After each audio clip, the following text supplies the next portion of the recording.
नमस्कार। आपके कार्यक्रम आमने सामने के संग के साथ हम हाजिर हैं। मैं हूं सुधांशु रंजन।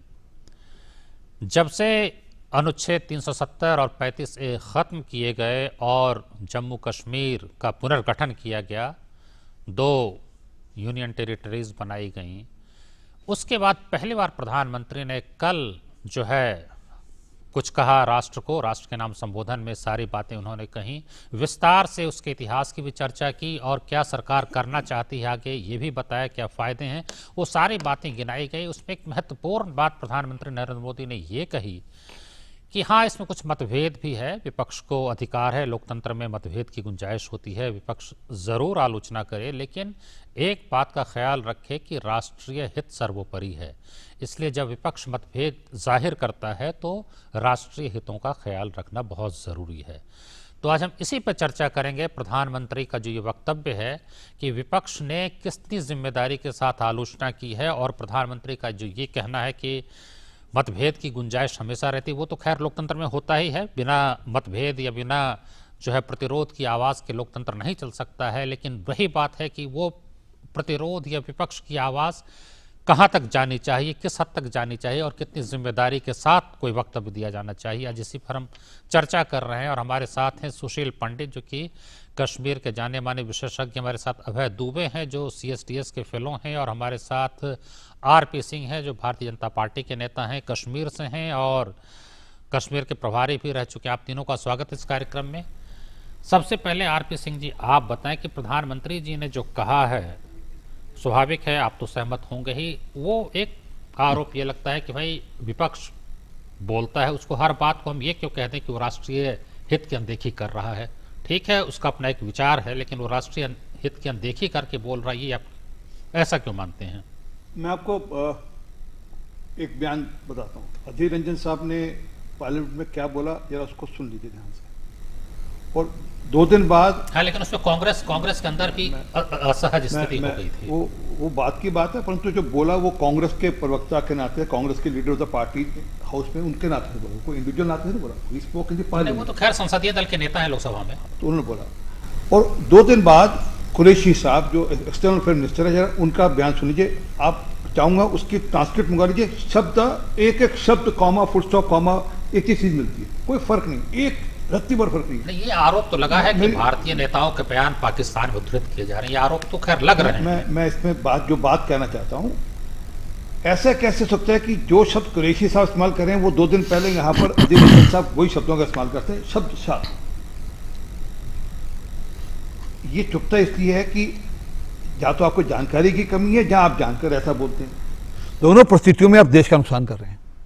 और आपको जानकारी की कमी है तो आपको उस पद पे होने का कोई अधिकार नहीं, और आप जानकर बोल रहे हैं तो उससे बड़ा घातक कोई चीज़ हो नहीं सकती। यही नहीं, आगे चलिए। गुलाम नबी आज़ाद साहब क्या कहते हैं? गुलाम नबी आज़ाद कि आपने खरीद लिए लोग, आपने कुछ लोग खरीद कर, एक मिनट बात पूरी दीजिए। सुशील बता देंगे कि गुलाम नबी आज़ाद साहब किसके 1 वोट से राज्यसभा के मेंबर पार्लियामेंट बने थे। 1 वोट शॉर्ट था, उसका नाम था इंजीनियर राशिद। इंजीनियर राशिद कौन है? जिसके ऊपर NIA का केस चल रहा है टेरर फंडिंग का। उस इंजीनियर राशिद के वोट से गुलाम नबी आज़ाद जीतते हैं, और वैसा वो बयान देते हैं जो बयान देते हैं। वो हमको कहते हैं हमने खरीदे। मैं पूछना चाहता हूं, उन्होंने इंजीनियर राशिद को कितने पैसे दिए थे उस 1 वोट के लिए, और उस व्यक्ति को जिसके खिलाफ टेरर फंडिंग का, आतंकवादियों को पैसा देने का मुकदमा चल रहा है, उस MLA को। मैं एक मिनट तो मैं 3 बयान देता हूं, आप मेरी बात, मैं आरोप नहीं, मैं आपको सिर्फ बयान वापस रिट्रीट कर रहा हूं। तीसरा, अधीर रंजन साहब क्या कहते हैं वहां पर कि कॉन्सेंट्रेशन कैंप है वहां पर उसको कंपेयर करें नाजीज के साथ। सर आप क्या कर रहे हैं? जरा मैं चाहता हूं अधीर रंजन साहब में थोड़ा दम हो तो मेरे साथ चले, मैं ले चलता हूं कश्मीर को। कहाँ कॉन्सेंट्रेशन कैंप है? एक व्यक्ति बता दें जो ये कह दे कि हमारा गला घोट दिया गया, हमको पानी नहीं मिल रहा, हमको किसी गैस चैम्बर में डाल दिया जाएगा। कैसी बात करें? कॉन्सेंट्रेशन कैंप वो था। अभी आप कैसे, कल तो गुलाम नबी आज़ाद को जाने नहीं दिया गया, एयरपोर्ट से वापस उनको होना पड़ा। सर देखिए, अगर अभी वहाँ परिस्थितियाँ उस प्रकार की नहीं है कि वहाँ पर लोग नीचे जाकर अपना मामला बनाए, वहाँ जाकर करेंगे क्या? किससे मिल पाएंगे? वहाँ तो 144 लगी, 5 लोग इकट्ठे नहीं हो सकते। 4 लोग इकट्ठे हो सकते हैं, 5 आदमी इकट्ठा नहीं हो सकता। तो वहाँ परिस्थितियाँ भी इस प्रकार की, इनकी सिक्योरिटी का भी इशू है जो जा रहे हैं। और इसमें और बता दूँ जी, वो फारूक अब्दुल्ला साहब कह रहे हैं कि मुझे आने, हम कह रहे हैं फारूक अब्दुल्ला साहब जब मर्जी आ जाए, डर उनको खुद का लगा कि मैं आऊँगा तो मुझे लोग वहाँ क्या हाल करेंगे मेरा। हकीकत ये है, सच ये है कि पिछले कई सालों में 3 परिवारों ने वहाँ पे ईमानदारी से, खैर ये इस पर तो बहुत चर्चा हो गई डटकर लूटा है। परिवारवाद की चर्चा कल प्रधानमंत्री डटकर ने खुद लूटा भी है। की थी। बड़े बड़े लंदन में मकान बनाए गए हैं, बड़े बड़े लंदन मकान गए, और यहाँ वहाँ गरीब आदमी इस बात को समझ रहा था कई सालों से, परंतु उनके पास अल्टरनेटिव नहीं थे, मौके नहीं थे। ये जो पिछली बार पंचायत इलेक्शन हुआ, मैं अपनी बात इतनी बात कह समझता हूँ, पिछली बार पंचायत इलेक्शन हुआ,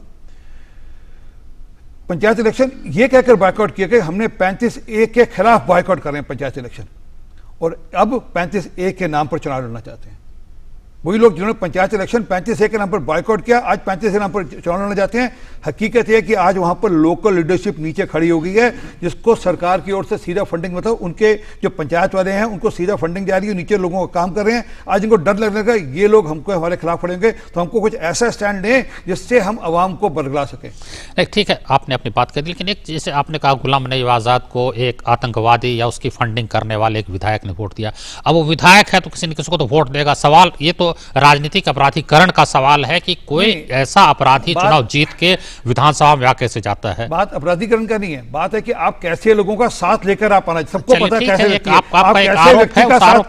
व्यक्ति का साथ लेकर आप राज्यसभा आना चाहते हैं, इस बात का बात है। और फिर जब आप ऐसा बयान देते हो तो उससे इसलिए जोड़ा जाता है उसको।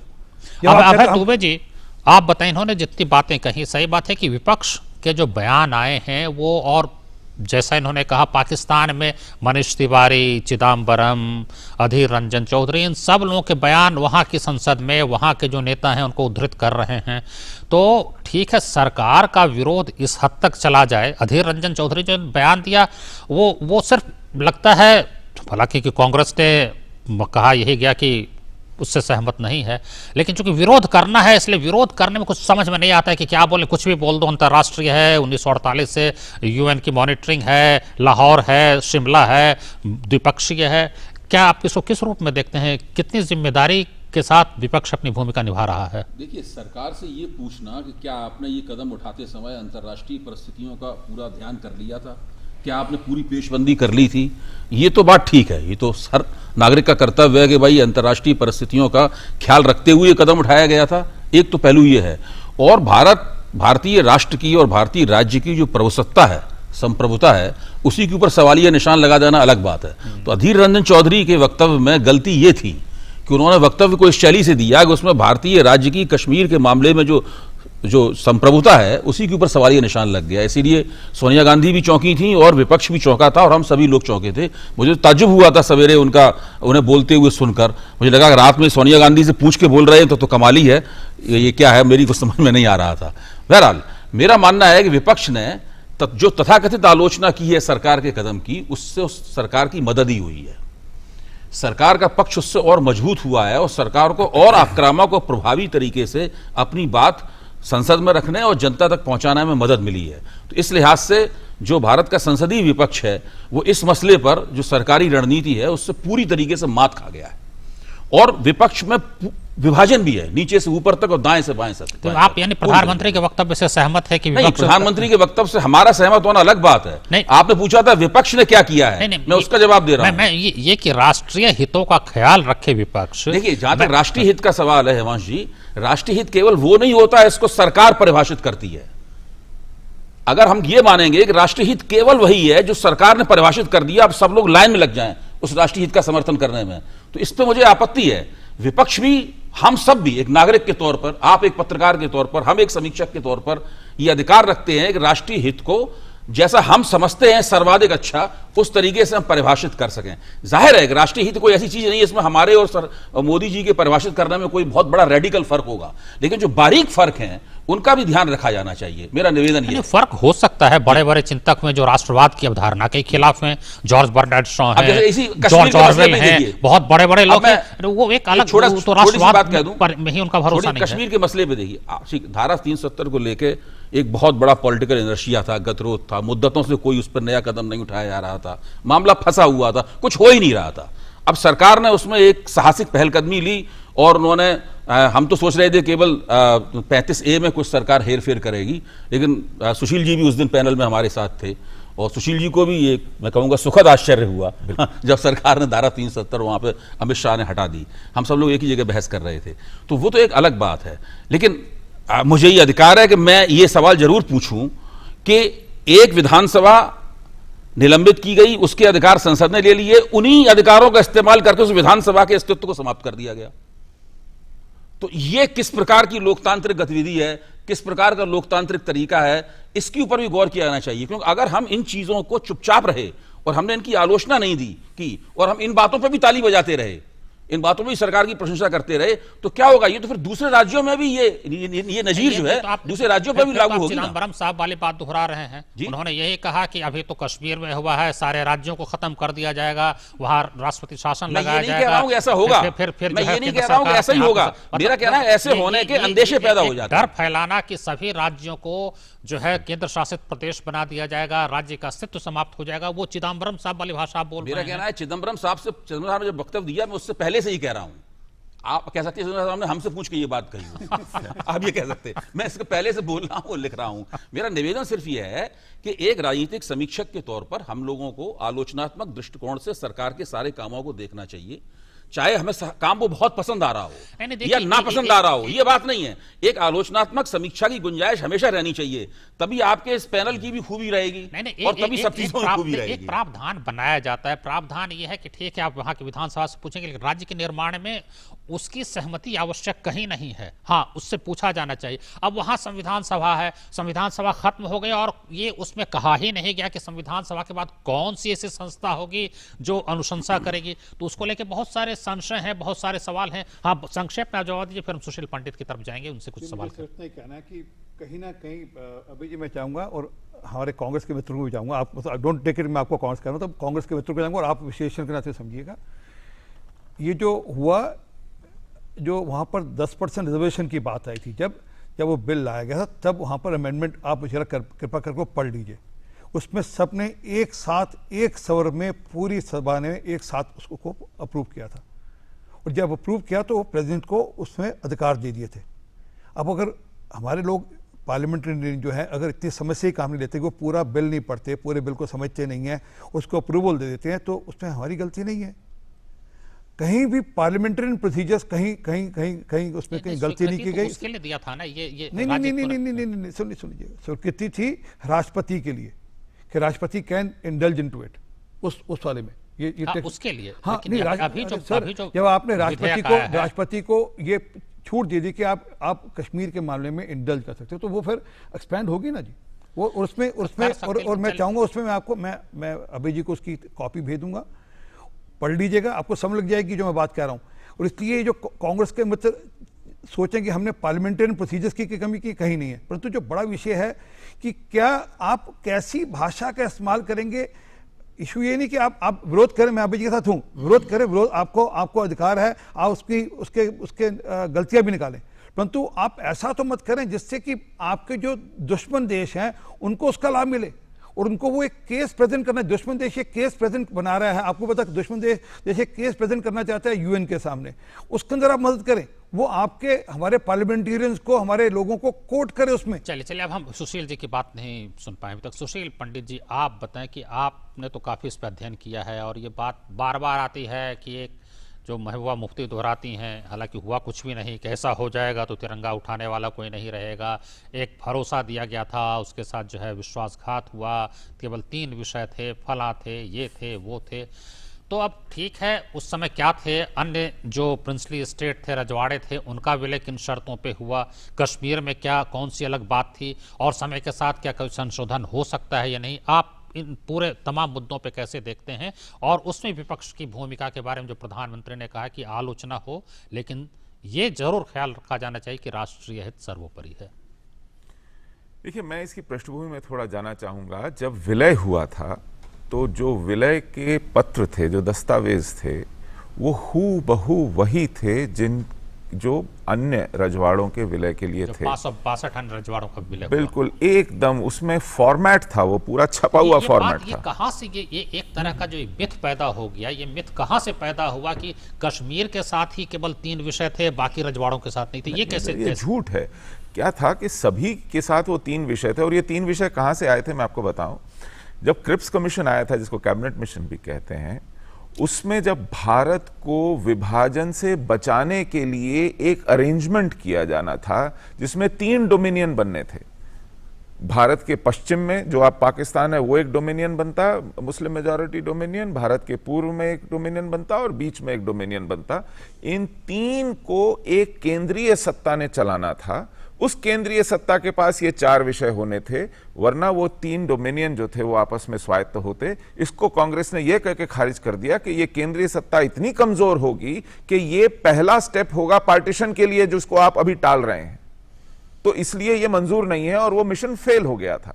लेकिन वो जो ड्राफ्ट था उसको आनन फानन में इस्तेमाल कर लिया गया कि चलिए साहब, जो रजवाड़े हैं जब वो आएंगे वो इस ड्राफ्ट के ऊपर हस्ताक्षर करके आपके साथ विलय करेंगे इन्हीं 3 शर्तों के ऊपर। ये उस फॉर्मेट की हिस्ट्री है, मैं आपको बता दूं। अब कश्मीर ने भी वही, वो 3 विषय थे, बाकी रजवाड़ों में भी थे। फिर प्रोसेस शुरू हुआ, हमारी कॉन्स्टिट्यूएंट असेंबली जो हमारी संविधान सभा थी, संविधान बनाने के प्रक्रिया में थी, और सब रजवाड़ों ने एक एक करके माना कि हमें अपना अपना संविधान बनाने की आवश्यकता नहीं है, हम इस संविधान सभा में नामित हैं, इसमें हमारा प्रतिनिधित्व है, हम इस संविधान को बनाने में अपना योगदान दे रहे हैं, तो सबका एक इकट्ठा संविधान बनेगा, सर्वसम्मति से बनेगा। इसलिए सबने अपने अपने संविधान बनाने की बात का आग्रह छोड़ दिया। उस तरह वो 3 विषय बढ़ करके वो एक केंद्रीय सत्ता के पास विषयों की पूरी सूची आ गई, जिसमें फिर 3 सूचियां बनी, एक केंद्रीय सूची, एक राज्य सूची और एक कंकरेंट सूची। कश्मीर के विषय में ऐसी स्वायत्तता होगी कि वो इस पूरी व्यवस्था से बाहर रहेगा, उसका अपना संविधान होगा। विलय के समय ऐसा कुछ नहीं था। संविधान बनने की प्रक्रिया लगभग पूरी हो चुकी थी। अक्टूबर ये बात तो खैर है ही कि अगर कहते हैं जो कुछ लोग विद्वान जो ये कहते हैं कि 370 के कारण ही वो भारत से जुड़ा हुआ है, तो 370 तो 26 नवंबर 1949 को आया जी। उसके पहले कश्मीर बल्कि लागू तो 26 जनवरी 1950 को हुआ। 26 नवंबर तक तो संविधान बनने की प्रक्रिया 26 नवंबर को मान भी ले कि कहते हैं उस दिन हमने एडॉप्ट किया, लागू 26 जनवरी 1950 में। तो उसके पहले क्या स्थिति थी? हमारा अंग तो बन ही चुका था। यही बात है। और वो आया क्यों? वो आया इसलिए क्योंकि तब शेख मोहम्मद अब्दुल्ला कह रहे थे, क्योंकि मैं एक मुस्लिम बहुल राज्य हूं, इसलिए मुझे कुछ विशेषाधिकार चाहिए, कुछ रियायतें चाहिए, कुछ ऑटोनॉमी चाहिए। और प्रधानमंत्री क्योंकि उन्हें सर चढ़ाए हुए थे, तो उन्हें दिए जाते रहे ये अधिकार। यहां तक कि डॉक्टर भीमराव अंबेडकर ने आपत्ति की, लिख करके उन्होंने कहा है कि मैं जब वो मुझसे आए, मुझसे कहा गया, क्योंकि वो कानून मंत्री थे देश के और संविधान सभा में ड्राफ्टिंग कमेटी के चेयरमैन थे, किया था और बाहर चले गए थे, वो 370 के पक्ष में नहीं थे। वही सवाल उठता है कि देखिए जो भी हो, सरदार पटेल भी तो में थे, राजेंद्र प्रसाद उसके अध्यक्ष थे, तो जिम्मेदारी तो सबकी बनेगी। नहीं, ये हठ था पंडित नेहरू का। और उस समय अगर आपको मैं थोड़ा सा इसकी पृष्ठभूमि ये भी दूं, चर्चिल तक ने कहा था इस देश को स्वतंत्रता की आवश्यकता नहीं है, हमारे जाते ही एक दूसरे का सर फोड़ेंगे और बिखर जाएंगे, ऐसा कहा था उन्होंने। और इस देश में वो अंतरिम सरकार थी, उन सबको इस जिम्मेदारी का एहसास था कि अगर कोई हठ और जिद कर ले, इसके ऊपर बिखरना नहीं है, कि सबको साथ लेके चलना है। तो ऐसे में शायद सरदार पटेल ने और अन्य लोगों ने कहा होगा चलिए कर लेते हैं, लेकिन उसमें एक फ्रेज डाला गया, टेम्पररी एंड ट्रांजिएंट। उस फ्रेज को शेख अब्दुल्ला ने भी माना। शेख अब्दुल्ला और उनके साथ 3 सदस्य और थे कश्मीर के। सही बात है। ये जो है, जो मैं बड़ा हैरान हो जाता हूं जब मैं बड़े बड़े मतलब पत्रकारों का और विद्वानों का इस पे लेख पढ़ता हूं, तो उसमें टेम्पररी की कहीं चर्चा नहीं हो। अभी सुशील पंडित जी ने जो कहा कि वो इतना कमजोर होता, अगर वो 3-4 अगर इस तरह से क्षेत्र बन जाते, तो शायद भारतीय संविधान निर्माताओं को अमेरिका के अनुभव से उनको कुछ सीख मिली होगी। वहां भी आर्टिकल्स ऑफ कन्फेडरेशन में केंद्र इतना कमजोर था कि जॉर्ज वॉशिंगटन को कहा जाता है कि कुछ कर ही नहीं पाया, कोई शक्ति थी ही नहीं जॉर्ज वॉशिंगटन के पास। और उसके बाद फिलाडेल्फिया में फिर से कन्वेंशन करके जो है केंद्र की शक्ति बढ़ाई गई। तो आप अभय दुबे जी, ये जो टेम्पररी उसमें है, टेम्पररी की कोई चर्चा नहीं करता। बड़े बड़े विद्वान जो हैं अपने को बहुत बड़ा उदारवादी बताते हैं, कश्मीर का समर्थन करते हैं, मानवाधिकार का समर्थन करते हैं, लेकिन आज तक मैं नहीं समझ पाया कि इस टेम्पररी को वो किस रूप में देखते हैं। असल में हुआ ये कि जो सुशील जी बिल्कुल ठीक कह रहे हैं, मैं उनसे सहमत हूँ, टेम्परेरी और ट्रांजिएंट है ये, या व्यक्ति उसके अंदर है। लेकिन जो जिस तरह से राजनीति चलती है, धीरे धीरे एक चीज़ बनी रहती है, लगातार उसको जारी रखा जाता है, उसकी समीक्षा नहीं होती, उससे जो प्राप्त अनुभव हैं उनके आलोक में उसकी आलोचना नहीं होती। इस प्रक्रिया में क्या होता है कि एक रिसीव्ड विजडम बनती है, मतलब एक पॉलिटिकल करेक्टनेस एक तरह की बनती है, जिसमें ये एक धारणा बन जाती है कि ये चीज़ तो हटाई ही नहीं जा सकती। और इस धारणा के तहत जो टेम्परेरी और ट्रांजिएंट वाला पक्ष है वो धूमिल लोगों के पृष्ठभूमि में चला जाता है और लोग उसकी चर्चा करना बंद कर देते हैं। नहीं, पहला शब्द है ये नहीं, देखिए 370 अगर आप संविधान शुरुआती पढ़ते उससे हैं होती है। मैं तो ये कह पहला रहा हूं- शब्द है टेम्पररी प्रोविजन। नहीं, मैं ये कह रहा हूं कि आपने पूछा ना ये क्यों हुआ, मतलब ऐसा। हाँ। तो धीरे धीरे करके लोग दूसरे बातों पर चर्चा करते हैं, इस विषय पर चर्चा नहीं करते। नहीं, ये जो विद्वान लोग जो लिखते हैं ये क्या कारण है? दोनों तरह के लोग हैं, ऐसे लोग भी हैं जो इस पक्ष को नजरअंदाज करते हैं, और ऐसे लोग भी हैं जो इसी पक्ष को सबसे बहुत अधिक रेखांकित करते हैं। ये अतियां दोनों तरफ हैं, मेरे कहना ये दो एक्सट्रीम दोनों तरफ हैं, दोनों तरफ है। इसमें एक और छोटी सी बात मैं आपको बता दूं, आपको कह दूं अपनी तरफ से कि धारा 370 को लेकर कांग्रेस और भाजपा के रवैये में क्या फर्क है, ये इसको रेखांकित करना जरूरी है। कांग्रेस इसको धीरे धीरे कर लगातार हल्का करती जा रही थी। नहीं, कर रही थी, कम से कम 40 आदेश हाँ, ऐसे निकले पिछले वो लागू हो गए, लागू हो 60-70 गए सालों में, हाँ, जिसने उसको काफी जो है उसको डाइल्यूट किया काफी है, कमजोर, लेकिन काफी उसका क्षय कर दिया था। जो सार्वजनिक भारतीय जनता पार्टी के लिए एक आर्टिकल ऑफ फेथ था, मतलब उसके घोषणा पत्र में 1950 से लेकर लगातार ये मौजूद था। भारतीय जनता पार्टी ने इसको एक झटके में हटा दिया। तो ये है दो बुनियादी फर्क इन दोनों के रवैये में। 370 जवाहरलाल नेहरू कहते हैं घिस जाएगी धीरे धीरे करके, जवाहरलाल नेहरू ने कहा था, हाँ, वो घिस जाएगी। अब वो जितनी घिस पाई उतनी घिस पाई, बाकी नहीं घिस पाई। और 35 की वजह से नहीं, 35 की वजह से कुछ पहलू उसके घिस भी नहीं रहे थे। मैं ये कह रहा हूं, जब आप ये कर देते हैं कि 370 के कारण ही ये भारत का हिस्सा है, तो फिर आप घिसने कैसे देंगे उसको? आपका पक्ष तो यही हो गया कि भारत का हिस्सा तो हो ही नहीं सकता। 370 का जो पहला क्लॉज है उसमें लिखा हुआ है कि जम्मू कश्मीर भारत का अभिन्न हिस्सा है, और ये कश्मीर का जो संविधान था वो भी उसको स्वीकार करता है। तो 370 का पहला क्लॉज तक तो भारत का अभिन्न हिस्सा होता है, लेकिन उसके बाद से भारत के दूसरे अभिन्न हिस्सों और इस अभिन्न हिस्से के बीच का अंतर शुरू होता है। संक्षेप में जवाब, फिर हम आरपी सिंह की तरफ आएंगे। जी हाँ, नहीं, ये घिसते घिसते घिस जाएगी, लेकिन ये बहुत कम घिसी जी। आपने कुछ नॉमेनक्लेचर्स, जो नाम है, संज्ञावाचक कुछ शब्द हैं, उनमें बदल की। आपने सदर रियासत से गवर्नर कर दिया, आपने वजीर आजम से वजीर आला या चीफ मिनिस्टर कर दिया, आपने सुप्रीम कोर्ट का दखल वहां दिया, आपने चुनाव आयोग का दखल वहां दिया, लेकिन वो जो प्रतिबंध संसद पर है कि इन विषयों के बाहर कानून नहीं बनाए जाएंगे, और जो भारत का संविधान देता है उसमें से क्या कश्मीर चुनता है वो उसको आजादी होगी, ये प्रमुख बातें हैं, ये लिफाफेबाजी नहीं है। तो घिसा वो मुश्किल से 10%, वो भी केवल संगे, चलिए आप ये भी जोड़ दीजिए, उसको बदल दीजिए, मोटी बात वही थी। और 35 जैसी बात जो कि 2 नागरिकताएं बनाती है देश में। नहीं, ये तो खैर अजीब बात है कि तो संविधान का कोई अनुच्छेद आ जाए, और वो भी क्या कहते हैं राष्ट्रपति की अधिसूचना के द्वारा। मैंने जब पहली बार ये सुना, मैंने संविधान की प्रति देखी, कहीं नहीं था, इंटरनेट पे है वो। जी हाँ। कमाल बात यह है कि संविधान की पुस्तक में जो सरकार का प्रकाशन है उसमें भी नहीं है, इंटरनेट पे 35 से जो है। और दूसरी बात जो आप कह रहे थे कि कांग्रेस और बीजेपी के रवैये में जो अंतर है, बहुत लोगों की नजर से बच गई ये बात। पहली बार कांग्रेस ने अपने चुनाव घोषणा पत्र में लिख करके दिया है कि वो 35 और 370 का बचाव करेंगे। लिख के दिया है इस बार के चुनाव में, उस पार्टी ने जिसके प्रधानमंत्री ने कहा कि घिसते घिसते घिस जाएगी। यानी उनकी सोच में एक बड़ा बदल आया, और वो बदल मैं पूछा, पता किया क्यों हुआ ऐसे।